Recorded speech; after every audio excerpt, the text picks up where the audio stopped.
Welcome back to another Finance in Focus. We have a pretty big week ahead for the market. Nvidia reports earnings Wednesday. We have new inflation data coming out. Federal Reserve Chair Kevin Warsh is speaking at Jackson Hole on Friday, and long-term Treasury yields have been putting pressure on the market. But before we get into all of that, there's another story getting a ton of attention right now. President Donald Trump just disclosed more than 1,000 security transactions that occurred during the month of June.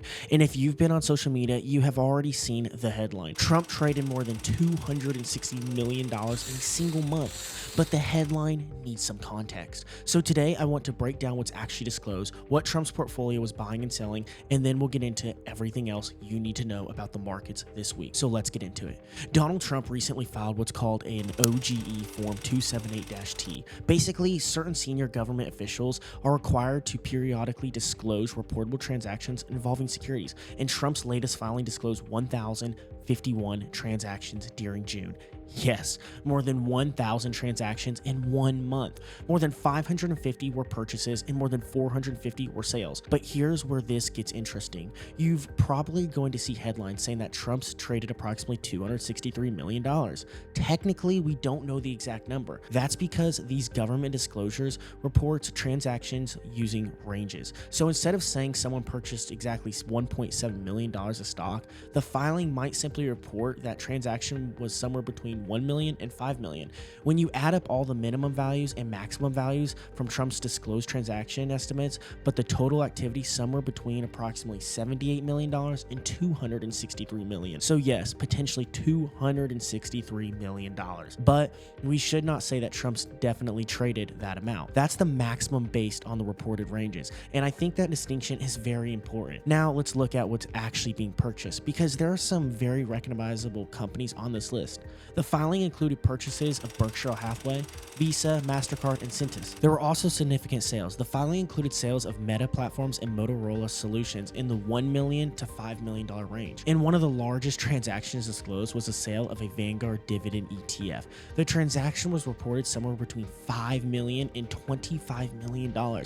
Again, that's an enormous range, and that shows you why we have to be careful when we see these numbers online. A $5 million transaction and a $25 million transaction are obviously very different. We simply don't know the exact number from the disclosure. Now, there's another important part of this story. Did Donald Trump personally sit down and make more than 1,000 trades? Filing doesn't establish that, and that's an important distinction. These reporting requirements can apply even when transactions are being made by an investment advisor or account manager. So just because Donald Trump has to disclose these transactions does not automatically mean Donald Trump personally decided to buy Visa on Monday morning. And according to the White House, these investment accounts are independently managed. So I think we need to be fair when talking about this. At the same time, I completely understand why people are paying attention. Anytime you have an elected official or senior government official who has an enormous influence over economic policy while also owning individual securities, people are naturally going to question potential conflicts of interest. And I think the standard here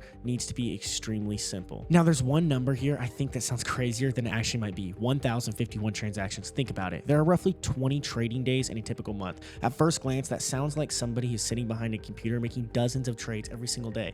But large professionally managed portfolios don't necessarily work like that. Portfolio managers can rebalance hundreds of individual positions. They can harvest tax losses. They can systematically change allocations. And one portfolio adjustment can potentially create dozens or even hundreds of individual transactions. So 1,051 transactions does not necessarily mean 1,051 speculatively day trades. That distinction matters. And I think that's really the key takeaway from Trump's story. It's interesting, it deserves attention, but you have to look past the headlines. Now, while everyone is talking about Trump's portfolio, we have some much bigger events coming this week that could potentially move the overall market. And probably the biggest one is Nvidia. Nvidia reports earnings after the market closes on Wednesday. And Nvidia has reached the point where its earning report almost feels like a quarterly report card for one entire artificial intelligence industry. Because this isn't just about Nvidia anymore. We have some of the largest technology companies in the world spending enormous amounts of money building AI infrastructure, data centers, chips, networking,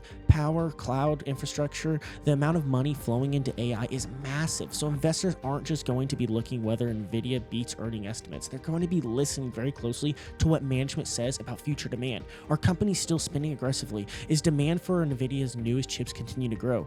What does the order pipeline look like? And most importantly, does the growth continue to justify the enormous amount of money being invested in artificial intelligence? Because expectations for Nvidia are already extremely high, and that's where earnings can get interesting. A company can report great numbers and the stock can still fall. Why? Because the market isn't comparing the results to whether the company did well.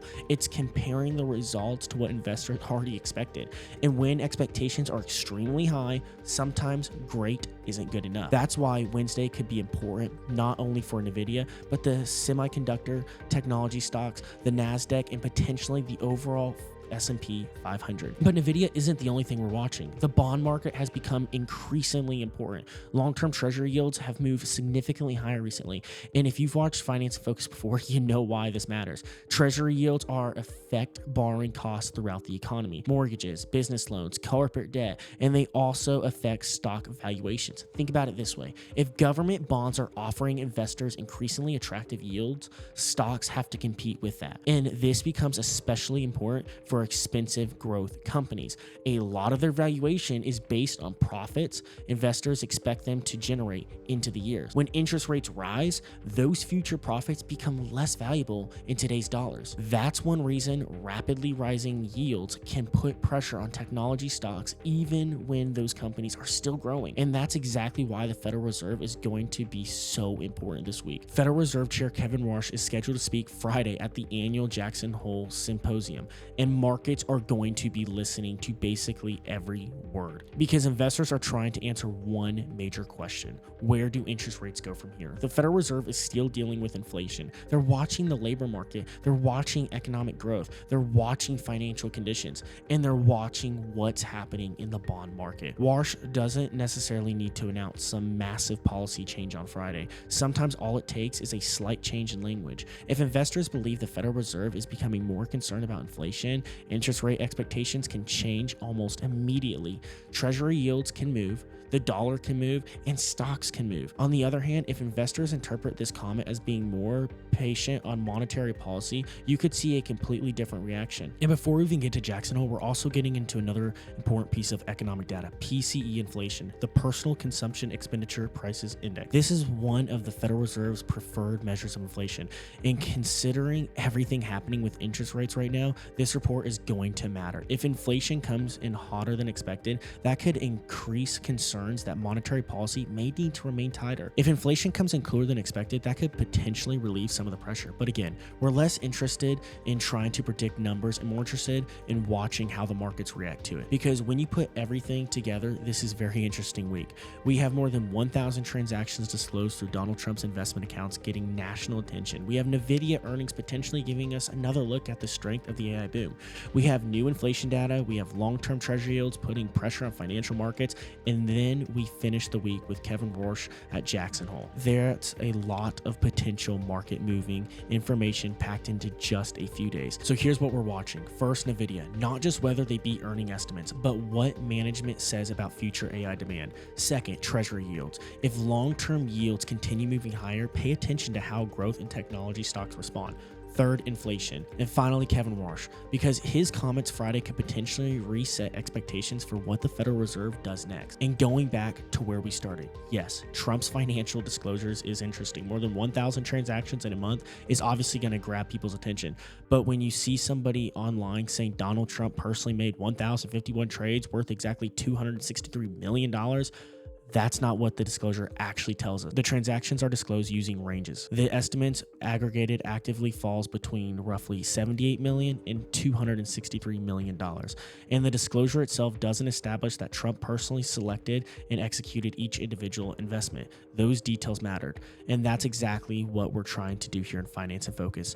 Ignore the political noise, ignore the clickbait, and look at the numbers and figure out what's actually happening. If you found this helpful, make sure to like and subscribe. I'm Brady Hansman with Guardian Financial, and we'll see you next time in Finance in Focus.